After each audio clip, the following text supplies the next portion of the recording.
आज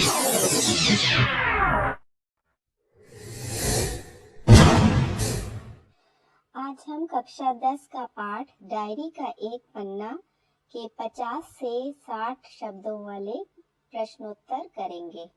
प्रश्न नंबर 1 है, सुभाष बाबू के जुलूस में स्त्री समाज की क्या भूमिका थी? उत्तर, सुभाष बाबू के जुलूस में स्त्री समाज ने एक अहम भूमिका निभाई थी।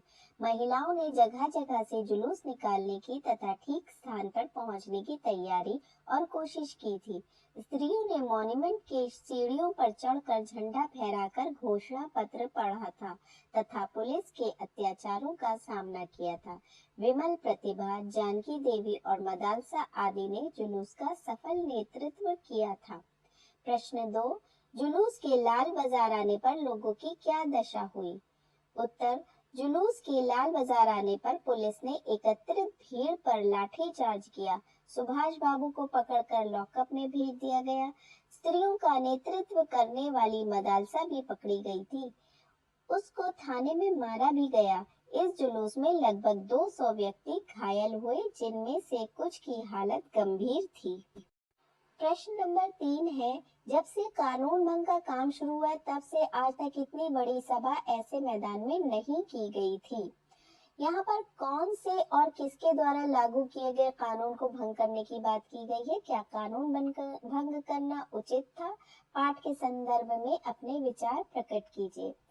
जब पुलिस कमिश्नर का नोटिस निकला कि एक धारा के अनुसार कोई सभा नहीं हो सकती और सभा में भाग लेने वालों को दोषी समझा जाएगा, तो काउंसिल की तरफ से भी नोटिस निकाला गया कि मॉन्यूमेंट के नीचे ठीक 4:24 पर झंडा फहराया जाएगा तथा स्वतंत्रता की प्रतिज्ञा पढ़ी जाएगी।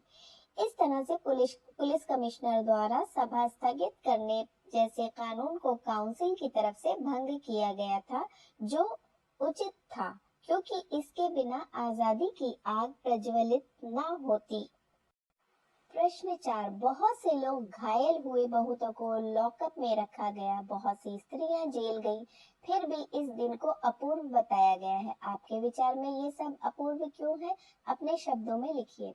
उत्तर, हमारे विचार में 26 जनवरी 1931 का दिन अद्भुत था, क्योंकि इस दिन कोलकाता के लोगों को अपनी देशभक्ति, एकता व साहस को दिखाने का अवसर मिला था।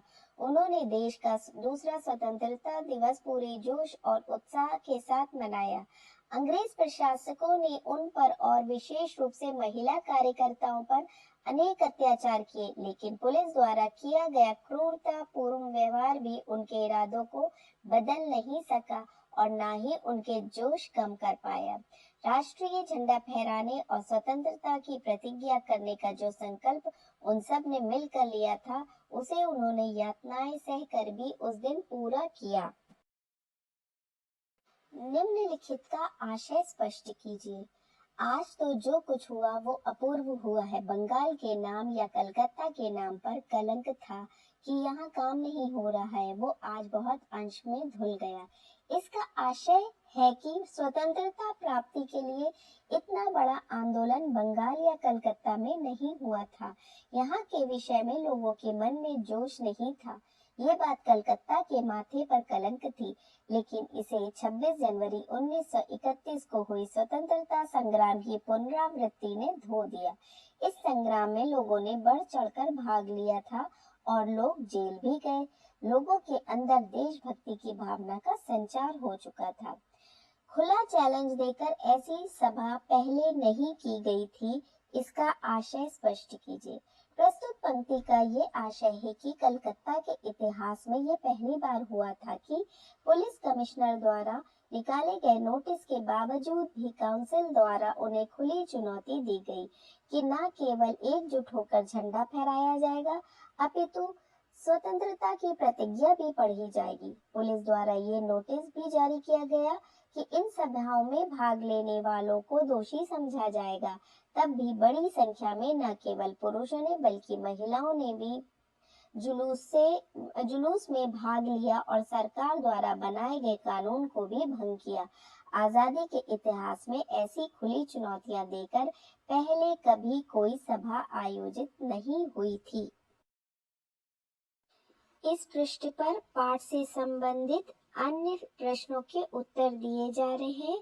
इसके अतिरिक्त अगर आप कोई और प्रश्न पूछना चाहें तो कमेंट सेक्शन में लिखकर पूछ सकते हैं। धन्यवाद।